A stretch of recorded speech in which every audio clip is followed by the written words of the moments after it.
Greetings, everyone, and welcome to another edition of the BlastCast. I am Jarvis. With me, as always, is my audio tester, Lightning Dragon. I say that because my boom arm just broke, and I had to go back to old school. That has spent like 10 minutes trying to get the audio to be balanced again. Oh my goodness, I have the worst luck sometimes with equipment. Looks like I'll be ordering another one soon. Alright, this week on Around the Verse, we had a lot of Tony Z goodness. Man, I tell you what, I always like listening to him talk. He's really passionate about what he does. And he really does remind me of my historian uncle who just really got into everything really, really deeply when I was a kid. But always great to listen to. Alright, and Around the Verse talked about 3.1's focus. That's going to be basically performance. Giving you better frame rates, making things run better. All around, I think a good move to get some stability, get some... What? You mean not everyone gets a solid 60 FPS 100% of the time when they're playing on the PU? Well, 25 to 30 is pretty common. Well, you know, I joke about that, obviously. Yeah. But when we were playing today, actually, it felt a lot smoother than it's been. I don't know, I mean, because you were saying, because you actually have an FPS counter on yours, and you were saying you're getting like 25, 30, obviously.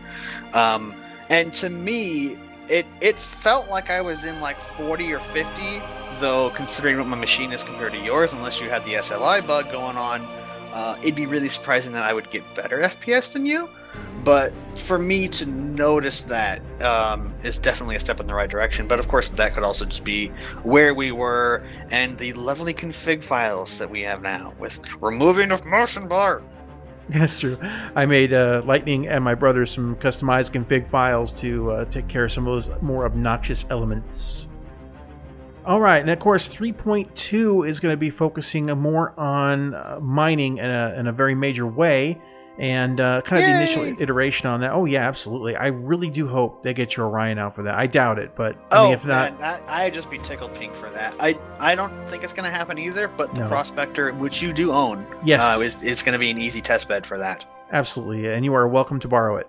Oh yeah, I just have to remember to fly again. Because all I remember is spacebar goes up. Yes, and you'll learn more about that later in the week. Bastard. It was the best. Alright, and of course, they're looking to do more back-end simulations to be hooked up by the end of the year. And the greatest part of the news, I think, is the fact that we're going to be getting now every month Squadron 42 updates finally. So we'll be seeing the progress of the game in a lot more detail.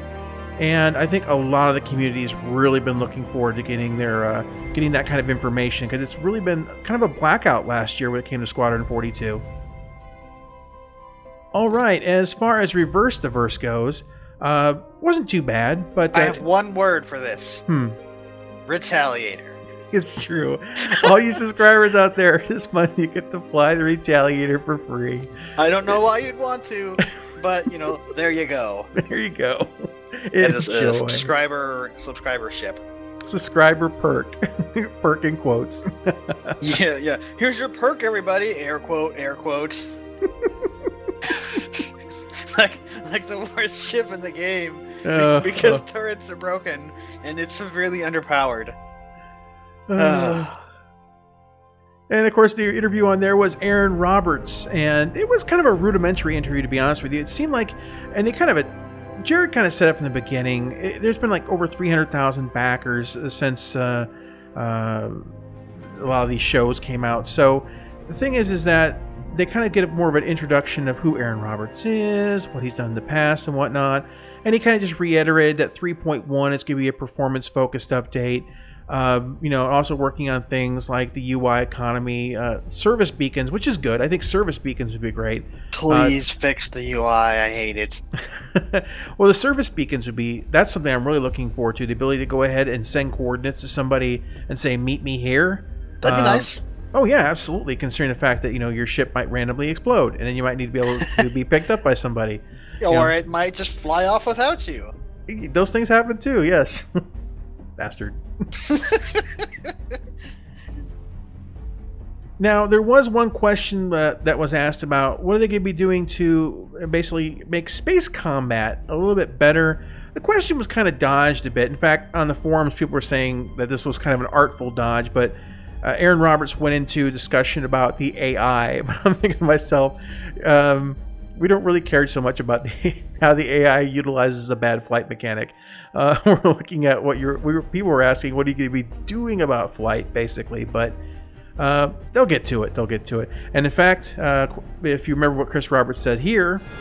And again, this is, like I said, I feel like, one of the big focuses anyway I'm going to push on is the sort of feel of space combat and also the ground combat that's coming as we're trying to polish off Star Squadron, and that'll come across obviously into Star Citizen, because I sort of feel like a lot of that we still need to dial that in properly, because we've been so busy putting features in, procedural planets, all this stuff, which by the way you see a procedural planet right here, that we haven't had time to really get the basics back up to how I would like them, but now's the time to do it, so that will be coming down the road, and I'm kind of looking forward to that. He's more aware of the situation, so I'm sure it'll happen. They'll take care of it. It's just a matter of, I look forward to hearing any specific details on what they're going to be hammering out. And it's good to keep our voices out there to make sure that we state how we feel about different things, different mechanics, the direction, the focus of the flight.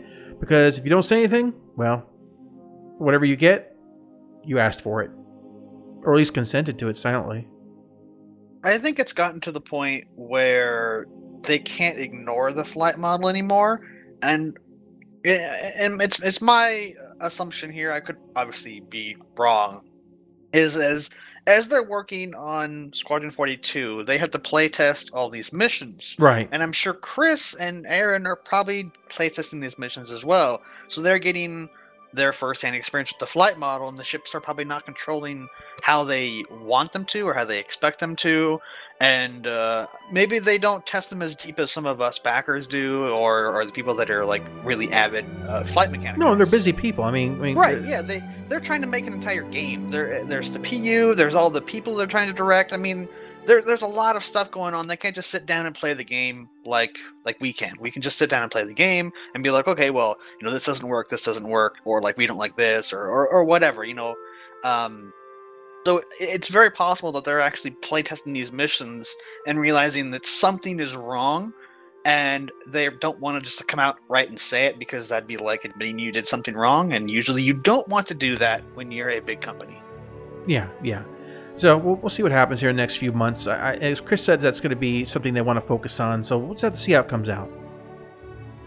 Blind quantum jumps. Someone asked about that. That, of course, is very possible. We had that before. And you probably will see that reintroduced, probably in estimation here, that when they get into doing exploration, those mechanics actually start coming online. You'll probably see them make it so you could just choose an X and a Y coordinate on some sort of, I don't know, if you've ever played Homeworld kind of thing, where you just kind of drag a line out this far, and then, this much up or this much down or something like that.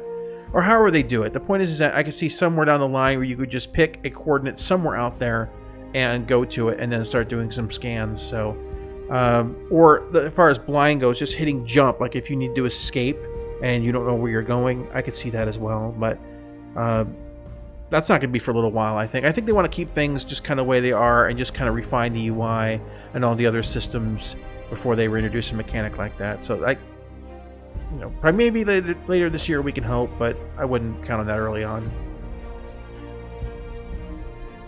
Now, the main thing I want to talk about today is I had a couple of backers who wanted to remain anonymous, but they had sent me a copy of something they had spent a week on in Unity.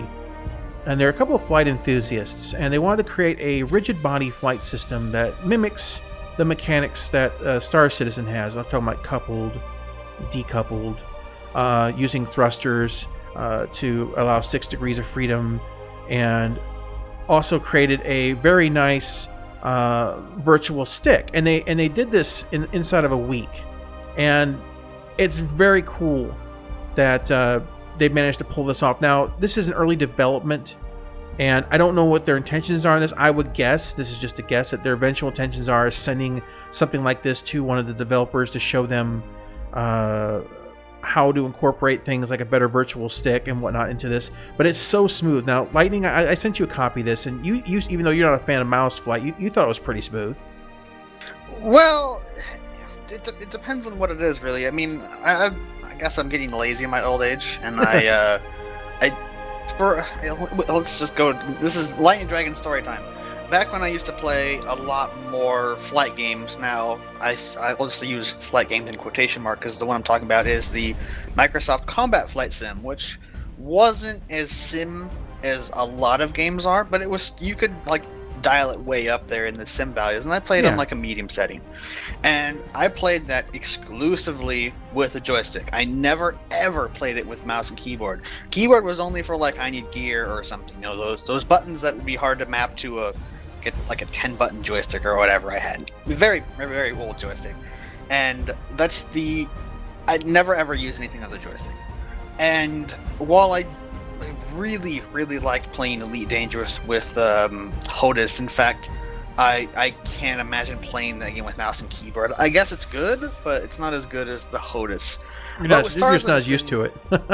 Yeah, with Star Citizen, when we've been playing, it's kind of like, I don't want to set up my HOTAS, or it's like you wanted to show me something, so it's like, okay, well, I don't need to, plug in my joystick because I'm not flying. Right. And the more the game has kind of gone on, the less and less I want to pull all that stuff out because I'm going to have it out for like an hour, maybe two if we're lucky. Though to be fair to the game, in its current state, it's a lot more stable. I don't think I've ever had a crash yet. Now, maybe other people do. I'm sure you've had them. Yeah, but it's been a lot more solid. I definitely agree with you there. This 3.0 has been way more solid. It's way more stable. It's a lot better to play now. It's still a little bare bones, but there's a lot of content in there now. Just for exploring, just wandering around. And Star Citizen has felt more like a first person, like not shooter in the negative light. But their keyboard controls feel better than the joystick controls. And so I've just kind of regulated myself to we're playing Star Citizen, I'm not going to plug anything in. Now, if you said, hey, let's try the new IL-2 game, I'm going to bust out my HOTAS for that because it's an actual flight game. So for me to jump into the rigid body demo thing, and even just the 5 or 10 minutes that I was messing with it, I mean, it was like, holy crap, I'm actually playing a flight game. Yeah, it was impressive. See, and this goes down to the idea, when I talk about, you build a flight model back to square one. Now, what kind of flight model should CIG strive for? And the best answer that I can give to that is let's go ahead and start by looking at the original pitch and move our way to the commercials. Because I tell you what, if you can't see a general theme there. So what they've done here, first and foremost, is there's no weapons in this particular program. They said this is just like, we want to get flight to feel a certain way, to follow a lot of the parameters. It's just ship controls. Exactly. We just want to go ahead and make flight feel a certain way following Star Citizen's kind of thought process. And what you do is you create flight, and you have it set up the way that you want it to feel, the way that you want things to move, the way you want things to interact, and then you start adding on the periphery, you start adding on the weapons, and you start adding on the systems. And if any of those things that you add on need in any way to cause adjustments to your flight model, I mean, like if you add guns and suddenly the way that you have your guns incorporated makes you need to change your flight model, no, you need to change your guns. And that's what it comes down to. They need to go back in some ways from especially looking at what they did here in a week. And this is why I'm bringing it up, because what they've done here in a week feels better than what CIG has pulled off basically last 2 years. Yeah, in the last several years. So you set your ships into motion. You say, wow, this feels good. The controls feel good. The movement feels good. I understand the mechanics here, and like they're decoupled. Is a pure decoupled, meaning that like when you move if you start rotating to the right, spin it. Let's begin.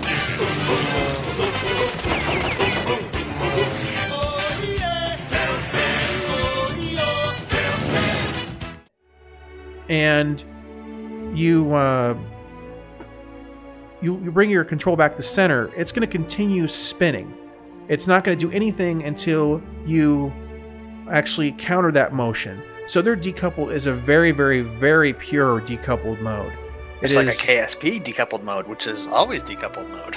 Yeah, very much so. So, like, in every sense of the word, if you really spin every axis out of control, you have to counter every axis back the other direction to bring it to rest. Now, of course, you can just cheat and press the get out of jail free button. They put in their X just so you can reorient really quick, so you could test something else. In case you screwed up. Yeah, or whatnot.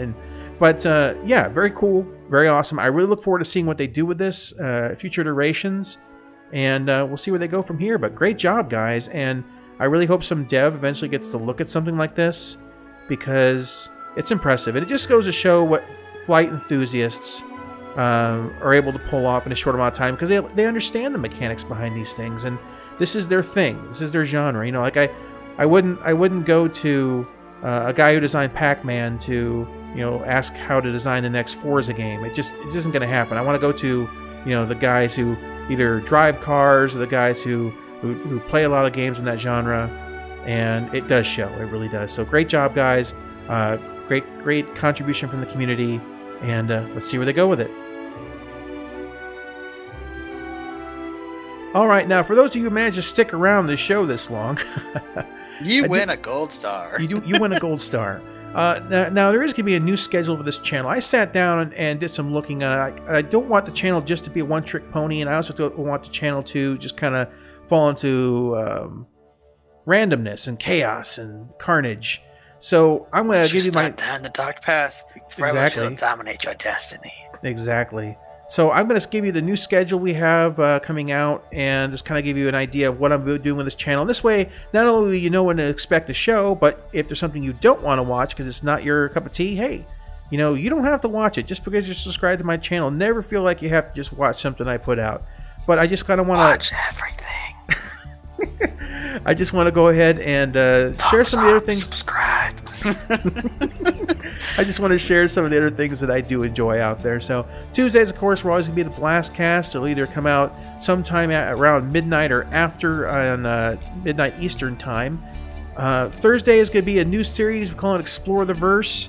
It's kind of like either a group or a solo thing where you go out there and just play Star Citizen 3.0 or try different weird things. And we just shot the first episode today, and it's a little... It was the greatest. I hate you. And we have, of course, Friday is the optional show that is going to be Citizen's Corner. That's a Q&A based show where we answer up to 3 questions. It can be from any of the videos based on anything we covered on this channel. And that's not going to happen every week. It hasn't happened for a little while as it is. There's been more comments than questions. So if you don't see one on Friday, maybe next Friday. Sunday is going to be a new series I'm calling the Playlist, because my Steam playlist is strong with the Force. And you can't think of any better titles for it. And I can't think of any better titles. So it's a series-based Let's Play. I'm going to be covering different games that I enjoy. Now I'm going to be starting with games that are very close to the Star Citizen genre. And for this week, I'm going to be playing a game I've had on my list I got on the Steam sale called House of the Dying Sun. We still need to play Empyrean, like I said 3 months ago. Well, yeah. But this is like that. That's one of those things that we can get into. Yeah, this is one of the games. One of the interesting things about it is it kind of reminds me a little bit of a first-person version of Homeworld. When I've seen the mechanics be able to skip around and move things around tactically. So we'll see how it goes. I don't know. If it's good, I'll keep playing it through. If it sucks, I'll stop and I'll move on to something else, and I'll announce what that is. Alright, and as a special note about the channel, the forum fireplaces are just going to be moved to segments inside of the BlastCast. I don't want to get too many shows out there. If something's hot and burning up the forums, boom, I'll just go ahead and announce it. And extra casts, as usual, will cover anything, anytime, anywhere. And they're basically any strange topic that comes up during the course of the week about any game, or non-series based one-offs. They're just whatever. And those will only come out either on Monday, Friday, or Saturday. Obviously not a Friday if we had a Citizen's Corner out on that. I don't ever want to do 2 videos on the same day. So anyway, I hope I confused the hell out of you. So yeah, you should just have text. I'm sure you've already done it now, but you have just text on the screen. Of course I've got text on the screen. And then they can see the text and go, oh, that makes sense. And then they'll just completely ignore the rambling, chatting in the background. It's true. They can completely ignore this. Indeed. Thumbs up, subscribe, comment. All right, guys, go ahead and leave your comments down below. I'm going to go ahead and get on Amazon and order a new boom mic arm because it's snapped. And if you didn't do backflips and circle jumps and handstands on it, maybe it wouldn't have broken so much. I'm going to have to express order it too because I wanted to start House of the Dying Sun like this evening, and I can't do it because I got a big mic in my face, and that's not what the boom arm was for, so I have to deal with that. Well, what you do is you just duct tape one of your monitors to the wall with lots and lots of duct tape. No. And then... All right, guys, we'll catch you next time. Bye-bye.